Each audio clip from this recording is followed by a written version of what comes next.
귀한 자리에서 발제를 하게 되어서 대단히 큰 영광으로 생각합니다. 아까 아산시장님께서 4월 28일이 생일이라고 하셨는데 저 역시 4월 28일이 생일입니다.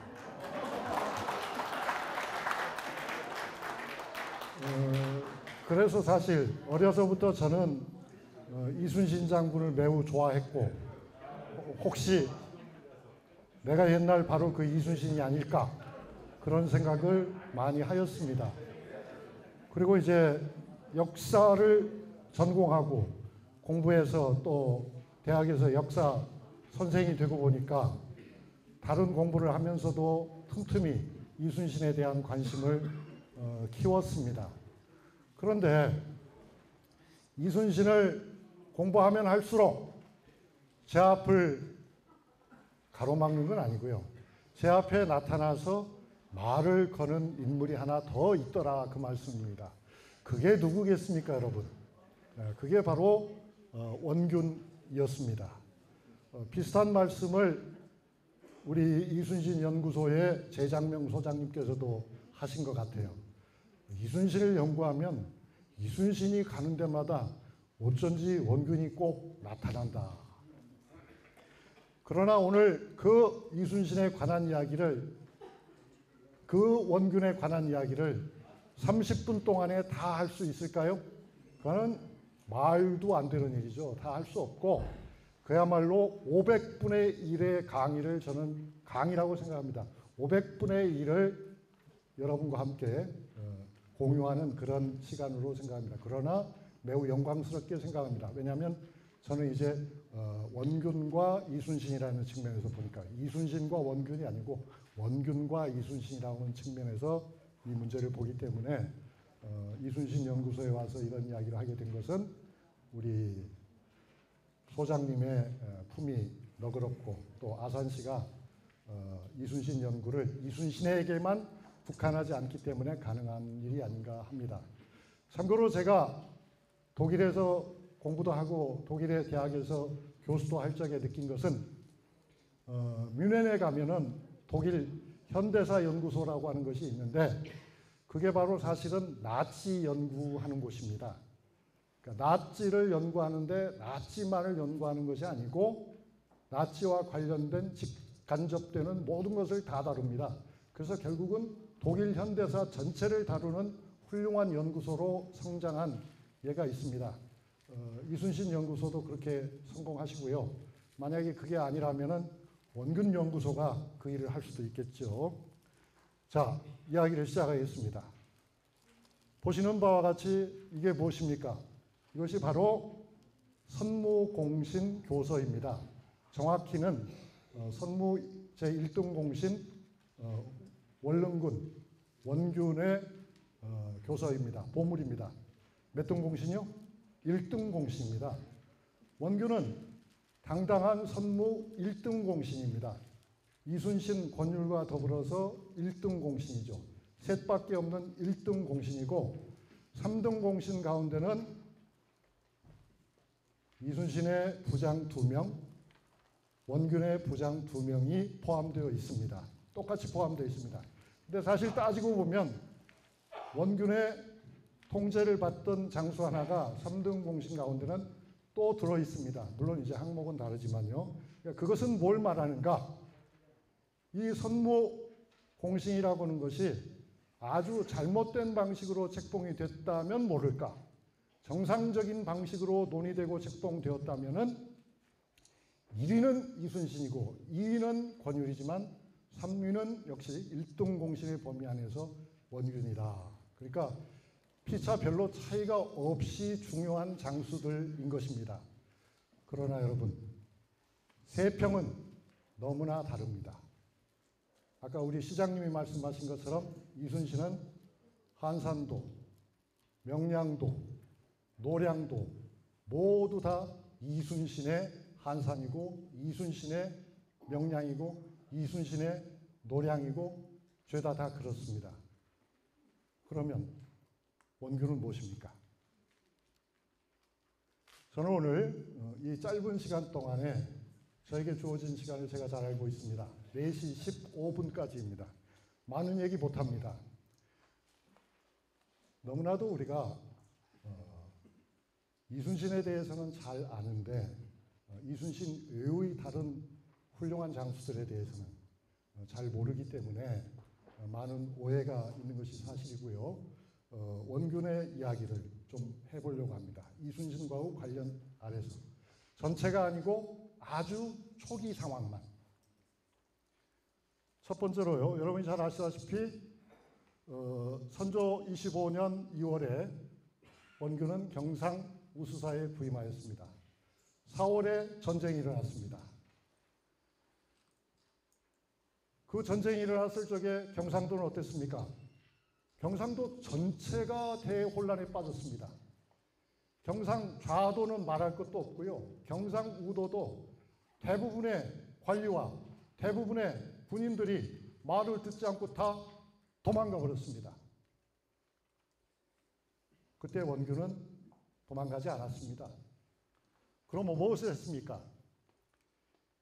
외적이 침략해 온 사실을 이순신 장군에게 가장 먼저 알린 것도 경상우수사 원균이었고요. 끊임없이 이순신에게 현재 상황이 어떻게 돌아가고 있는지를 알렸습니다. 그리고 함께 일을 하자고 독촉했습니다. 그런데도 많은 사람들은 원균을 도망갔다. 물자를 다 파손시켰다. 비겁자 그렇게 말을 합니다. 그렇지 않다는 사실을 우리가 아주 훌륭한 전문가들은 잘 알고 있죠. 그러나 반절쯤 훌륭한 전문가들은 잘 모릅니다. 일반 시민도 잘 모릅니다. 어떤 사람은 저더러 왜 이런 글을 썼냐고 초점이 없다고 그렇게 말을 할지도 모르지만 초점 뚜렷합니다. 임진년 4월에도 그런데 놀랍게 달아나지 않은 원균은 대부분이 달아난 상황에서도 그의 휘하에 있는 훌륭한 장수들과 함께 싸웁니다. 그리고 이깁니다. 그런 사실을 알고 있는 사람이 몇이나 됩니까? 아주 훌륭한 전문가밖에 없습니다. 그런 사실은 우리가 좀 더 널리 알 필요가 있다고 생각합니다. 그래서 원균은 요청을 하죠. 이순신 같이 싸우자. 빨리 와. 그런데 이순신은 바로 답하지 못하였습니다. 답하지만 못한 것이 아니고 원균과 이순신 사이에는 몇 가지 오해가 쌓여갑니다. 그것은 자세히 들여다보면 이순신의 실수가 없지 않았습니다. 그리고 그 실수는 결코 작다고 할 수 없는 그런 것이었습니다. 그렇지만 그럼에도 불구하고 그들은 하나가 됩니다. 많은 오해와 실수가 있었지만 끌어안습니다. 그리고는 드디어 연합함대를 구성합니다. 그리고 싸우죠. 그리고 이깁니다. 누구의 승리입니까, 여러분? 사람들은 이순신의 승리라고 말합니다. 물론 이순신의 승리이기도 합니다. 그러나 그것은 이순신만의 승리가 아니고 원균과 이순신의 승리였습니다. 여러분, 만약에 원균이 도망갔다고 생각해 보십시오. 경상좌수사 박홍처럼 다 놔두고 육지로 달아났다고 생각해 보십시오. 그렇으면은 어떻게 되었겠습니까? 이제부터 그 이야기를 조금 더 살을 붙여서 하겠습니다. 여러 문헌을 정밀하게 분석해야 합니다. 제 글을 읽고서 이건 정밀하지 않아! 이렇게 말하는 사람도 물론 있겠죠. 그분이 한번 다시 더 쓰면 제가 잘 배울 수 있을 것 같습니다. 정밀하게 한번 써주십시오. 이 글에서는 이순신과 원균의 첫 번째 합동작전, 옥포해전까지만을 다룹니다. 그러니까 사실 길게 많은 얘기를 다루지는 못해요. 그런데도 길어요. 왜 그러겠습니까? 구구절절 사연이 많기 때문이죠. 이순신과 경상우수사 원균에 만약에 우리 순천향대학교의 이순신 연구소에서 진지한 관심을 가진다면 내년에도 불러주십시오. 내명년에도 불러주십시오. 앞으로 4년쯤 계속 불러주십시오. 저는 이 문제는 앞으로도 적어도 4번쯤은 충분히 다뤄야 할 만큼 중요하다고 생각합니다. 원균이 1592년 2월에 경상우수사에 부임하였는데요. 사실 아는 사람이 매우 적은 비하인드 스토리가 있습니다. 아는 사람 있죠, 물론. 그러나 많은 사람은 모를 것입니다. 무슨 얘기냐면 사실 우리 가운데 많은 사람들이 굉장히 무능하다고 말하는 선조는 제가 보기에는 그렇게 무능한 왕이 결코 아니었습니다. 그리고 그 전쟁은 아무도 모르는 사이에 갑자기 일어난 전쟁도 당연히 아니었습니다. 여러분이 기록을 잘 보시면 아실 겁니다. 이미 1589년부터는 전쟁이 일어날 기운이 높다고 판단합니다. 그리고 조치들을 나름대로 합니다. 그런데 조정의 논의는 외적이 쳐들어온다면 어디로 올 것인가? 전라좌도를 통해서 올 거라고 봤습니다. 자, 그러면 전라좌도에 누구를 배치해야 되겠습니까? 제일 센 사람을 보내야죠. 제일 믿음직한 사람을 보내야죠. 그래서 거론이 된 인물이 누구였냐? 원균이었습니다. 선조 24년 2월에 원균을 전라좌수사로 임명합니다. 그런데 성사되지 못했습니다. 그 이유는 일단 한 계급이 높고 또 어쩌고저쩌고 다른 이유들이 있었습니다. 결과적으로는 누가 갔습니까? 며칠 뒤에 이순신으로 결정이 났습니다. 그리고 대신에 한참 뒤에 원균은 경상우수사로 갔습니다. 그러니까 사실은 역사라고 하는 것은 말이죠. 제가 50년을 역사를 공부했습니다. 물론 제대로 했는지는 모르겠습니다만 그렇게 긴 세월 동안 공부를 하다 보니까 처음에 공부할 때는 모든 것이 다 필연적인 줄 알았는데 공부를 하면 할수록 필연적인 것도 있지만 우연적인 것도 참 많다는 생각을 하게 되었습니다. 그때 만약에 전라좌수사가 원균이 되었더라면 어땠을까요? 그러면 아마 경상우수사는 이순신이 되었을 가능성이 큽니다. 그러면 어떻게 일이 전개됐을까요? 가정은 없다고 하죠. 그러나 두 사람은 아마 전쟁 초반에 그리고 끝날 때까지 내내 그 생각을 했을 수 있습니다. 했을 수 있습니다. 난중일기에 나오지 않지만 이순신도 가끔은 생각했을 겁니다. 만약에 이 자리를 처음에 임명한 대로 원장군이 했더라면 나는 어떻게 되었을까? 전쟁이 일어났죠. 엄청났습니다. 이 점을 우리는 사실은 알고도 있지만 모르기도 하고 똑똑히 알 필요가 있다고 봅니다. 그것이 초반에 원균을 이해하는데, 초반에 이순신과 원균을 이해하는데 굉장히 도움이 됩니다. 엄청났습니다.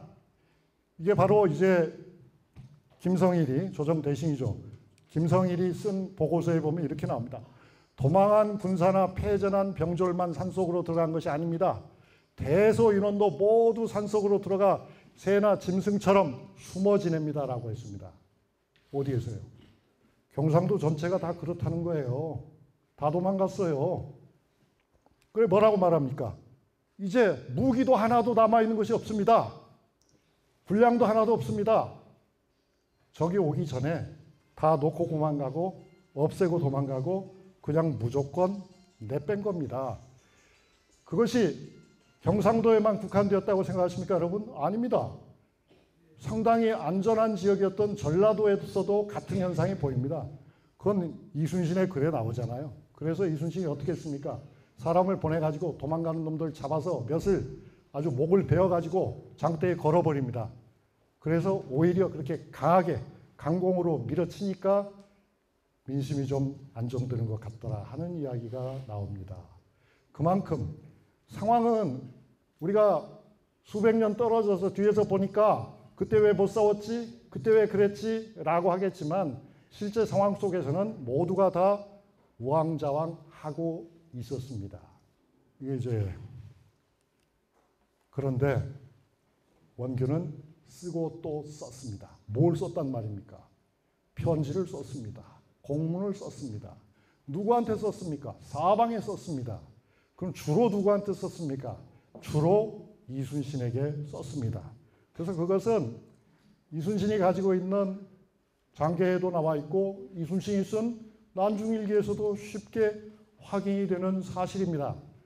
그렇다면 이렇게 쓰고 또 쓰는 사람은 도망간 사람입니까? 아니면 아직 도망가지 않은 사람입니까? 싸울 뜻이 있는 사람입니까? 비겁하게 육지로 가서 지금 숨어 있는 사람입니까? 적어도 원균은 정탐병을 운용하고 있었던 것이 분명해요. 현재 상황이 어떻게 되고 있는지를 확실하게 체크하고 있었습니다. 가만히 앉아서 소문을 들은 게 아닙니다. 사람을 보내서 알아가지고 그것을 보낸 것이죠. 손을 내밀었습니다. 그리고 이순신에게 편지만 쓰는 것으로는 문제를 풀 수 없다는 것을 원균은 알았을까요? 몰랐을까요? 처음부터 알았죠. 그래서 어떡합니까? 자기 상관인 김수에게, 관찰사죠. 경상관찰사에게, 이 사람이야말로 도망을 잘 간 사람입니다. 그거는 제가 주장하는 게 아니고 다른 기록들이 그렇게 나와 있습니다. 이 김수에게 협조를 요청합니다.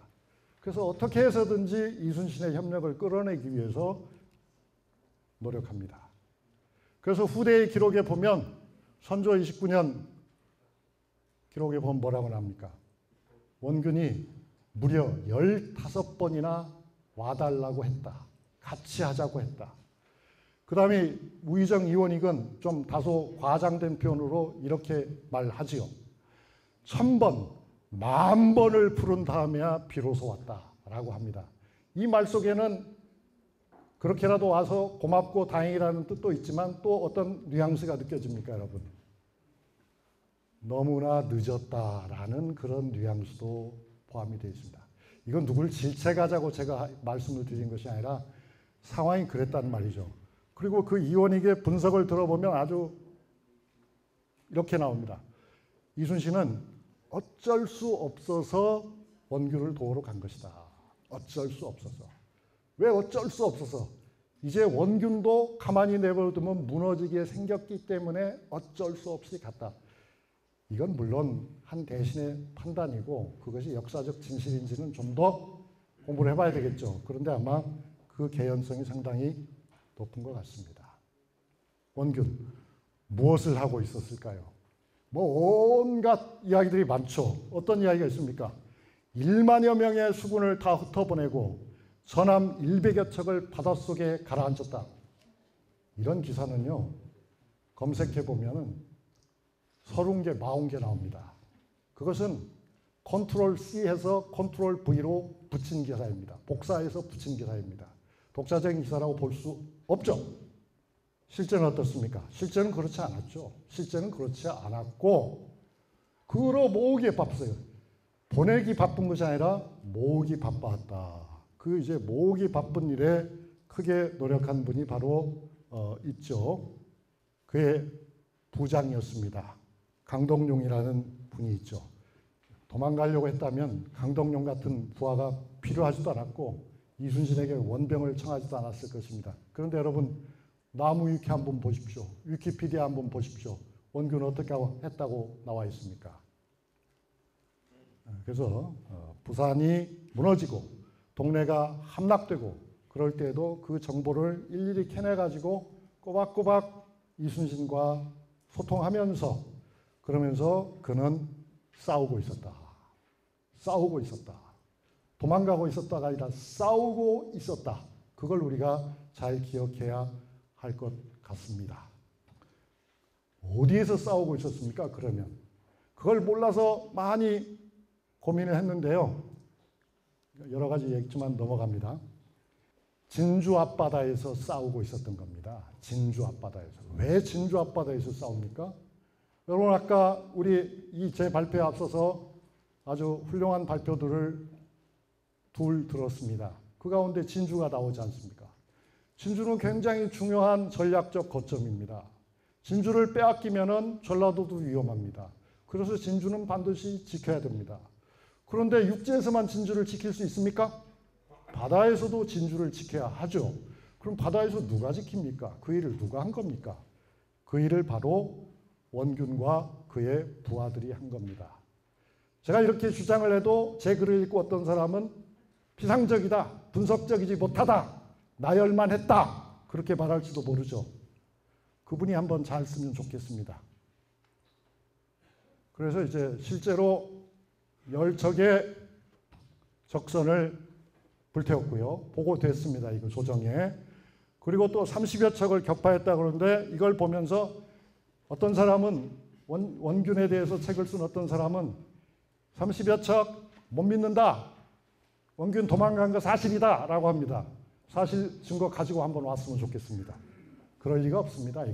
이건 사실이라고 봐야 됩니다. 왜냐하면 이 선조실록에 나오는 보고는 남쪽에서 올라온 관리가 임금님에게 보고한 것인데 그냥 소문만 가지고 했을 턱이 없습니다. 진주 앞바다를 지키고 있었기 때문에, 진주에서 싸움이 일어나고 있었기 때문에 당연히 원균에게도 그런 기회가 있었을 거라고 봅니다. 그런데 여러분, 그 당시 경상도 인심이 어땠습니까? 오라고 하면 다 가서 싸우는 애국자들 있었겠지만 아닌 사람도 되게 많았어요. 김성일의 장계에 뭐라고 나옵니까? 심지어는 외적 행세를 하는 조선 사람이 더 많더라 그 말입니다. 뭐라고 했습니까? 실상 외적은 몇 명 안 되고 그 무리의 절반 이상이 나라를 배반한 백성들입니다. 그게 우리의 처참한 현실이었습니다. 그런 처참한 현실 속에서도 포기하지 않고 와서 같이 싸우자 하면서 싸운 장수가 있었던 겁니다, 여러분. 그 장수를 우리가 욕볼 필요는 없는 거죠. 그래서는 안 되는 거죠. 그런데 이순신은 가지 못했습니다. 갈 생각도 별로 없었던 것 같습니다. 그런데 큰 문제가 생겼습니다. 그러니까 드디어 이제 조정에서도 이순신에게 가라고는 했지만 꼭 가라고는 하지 않았어요. 이순신에게 알아서 판단하되 가면 좋겠다는 식으로 조정의 명령이 내려왔었죠. 그런데 그들이 만나서 연합작전을 하기로 계획한 그 상황에서 굉장히 불행한 일이 벌어집니다. 이거 굉장히 중요한 일이에요. 굉장히 중요한. 그 굉장히 중요한 일에 주목한 사람이 지금까지 있었는지 제가 잘 모르겠습니다. 제 글을 보고 뭐 그런 건 우리가 다 알고 있었던 거야 라고 생각하시는 분도 있겠죠. 그분은 아주 훌륭한 분입니다. 그러나 그렇지 않은 분들도 많을 거라고 봅니다. 이순신은 여수에서 아주 가까운 경상도에 말하자면 끝자락에 남해라는 섬이 있죠. 그 남해현에 4개 진영이 있는데 그 진영이 텅 비었다. 진장들이 다 도망갔다. 그런 소문을 듣습니다. 그리고는 나름 확인합니다. 그런 다음에 도망갔다고 판단하고 뭘 해요? 다 파괴해버려요. 남아있던 시설, 남아있던 모든 장비들을 다 불태워버립니다. 누가요? 이순신이요. 누구 것을요? 원균의 것이죠. 정확하게는 기호군의 것이지만 다 불태웠습니다. 그건 뭐 분명한 사실입니다. 불태웠습니다. 그런데 그 과정에서 확인이 빠졌죠. 확인을 못한 겁니다. 누구하고? 원균이 날마다 그렇게 연락을 하는데 원균에게 확인하지 않은 거예요. 기호군에게 확인하지 못한 거예요. 그리고 그냥 행동으로 옮겨버린 겁니다. 위험할 거라고 판단하고. 그러니까 이렇게 되는 거잖아요. 거듭된 원균의 요청에도 이순신은 가지 않았거나 가지 못했습니다. 비판과 원망의 이유가 될 수 있죠. 이순신이 불태워서 없애버린 그 시설의 장본인인 남해 현령 기호군은 도망간 것이 아니었습니다. 원균과 함께 작전 중이었습니다. 뒤에 확인된 사실입니다. 그러니까 이순신으로서는 어쩔 수 없는 일이었다라고 하겠지만 병력도 얼마 남지 않은 경상 우수사 입장에서는 이건 정말 치명적인 사건이라고 볼 수가 있죠. 이런 일이 생겼습니다. 그렇지만 그들은 국가를 위해서 이순신이 악의로 한 것은 아니잖아요. 판단은 잘못했지만 악의로 한 건 아니죠. 연합함대를 구성합니다. 그래서 나아가죠. 이 부분에서 제가 우리 재장명 소장님의 그 연구 논문에 도움을 좀 많이 받았어요. 그랬더니 또 이 글을 읽은 어떤 분이 그거 뭐 새로울 것도 없잖아 라고 얘기할지도 모르죠. 그러나 논문이라는 것이 그러면 앞에 좋은 이야기를 인용 안 하고 지멋대로 주장만 하는 것이 논문입니까? 물길을 안내한 사람이 있습니다. 누구겠습니까? 경상 우수영 사람들입니다. 적의 형편을 탐지한 사람이 있습니다. 누구겠습니까? 경상 우수영 사람들입니다. 가장 어려운 선봉을 선 사람도 있습니다. 누구였겠습니까? 경상 우수영 사람들입니다. 그게 누구입니까? 그게 원균과 원균의 막하들입니다. 그래서 사실 이 앞에 나온 표를 보면 우리 제 소장님이 애를 써서 만드신 표를 보면 그 옥포해전의 승리에서 그건 물론 당연히 공동의 승리였고 당연히 그 공동의 승리에서 숫자로 보면은 원균 측이 기여한 바는 약 15% 내외다. 그렇게 16 또는 14%다라고 하셨는데 그런데 사실 전후 사정을 고려하면은 사실은 적어도 30-40%는 경상 우수영군의 기여다. 이렇게 봐도 무난할 거다. 저는 그렇게 생각합니다. 물론 이제 그 평가는 사람마다 다를 수 있겠죠. 그런데 여러분, 아까 앞선 그 훌륭한 발제자들께서 이미 말씀하신 것처럼 지휘 체계상의 엄청난 문제점이 느껴지지 않으십니까, 여러분? 이분들은 다 수사입니다. 이분들은 다 이 상황에서 동급이었습니다. 배의 숫자는 다르지만 처지가 달랐다면 나는 달랐을 거다라고 과연 낙관할 수 있었을까요? 그럴 수 없는 상황이죠. 그러니까 주장이 없는 싸움이었던 겁니다. 연합을 했기 때문에. 주장이 없어요, 캡틴이. 그래서 여기서 또 하나의 아주 불행한 일이 발생해요. 어떤 일이었습니까? 여러분이 다 아시죠? 이건 수정실록에 나오죠. 어떤 사람들은 수정실록 하면 무조건 믿을 수 없다고 하는데 그것도 사실이 아닙니다. 수정실록에도 쓸만한 기사가 꽤 있습니다. 그 가운데 하나가 이거죠. 뭐라고 말합니까? 거기 수정실록에 나온 얘기죠. 이거 아주 유명한 내용인데 사람들이 많이 무시합니다. 중요하죠. 보고하자. 원균이 말하니까 이순신이 뭐랬대요? 천천히 하자. 그 다음에 어떻게 했대요? 그날 밤에 제가 지어낸 게 아니고요. 홀로 장계를 올려버렸습니다. 누구의 공이 되었습니까? 다 이순신의 공이 됐죠. 당연히. 그 장계의 내용을 보면 그 안에서는 원균에 대해서 아주 폄하하는 발언이 많이 들어 있습니다. 그러니까 수정실록의 기록자가 이렇게 말한 건 맞는 것 같아요. 두 사람의 틈이 생긴 것이 여기서 시작되었다. 여기서 시작되었다. 완벽한 인간 없습니다. 어디에도 없습니다. 과거에도 현재도 미래도 없습니다. 조정에서는 이제 이 수군의 지휘체계 문제를 해결했어야 되죠. 어떻게든 해결했어야 되죠. 그것이 아마 통제사 제도로 나오는 것 같은데 그것도 사실은 그 통제사 제도도 지금 우리 제장명 소장님 계신데 이 제 소장님이 아주 탁견을 밝혔다고 저는 생각해요. 저 아주 100% 동감하는 게 뭐냐면 통제사라고 하지만 초월적인 것은 아니었어요. 통제사라고 하지만 본직은 좌수사, 우수사 하는 그것이 본직이고 통제사 자리가 겸직이었기 때문에 통제사의 리더십은 처음부터 좀 어려웠던 것이 아닌가. 그리고 그것이 결국은 제1대 통제사 이순신에게도 많은 곤란을 안겨줬고 제2대 통제사 원균에게는 더 큰 어려움을 안겨줬던 것이 아닌가 생각합니다. 시간이 별로 없어서 이 정도만 하겠습니다. 오늘 대단히 감사합니다.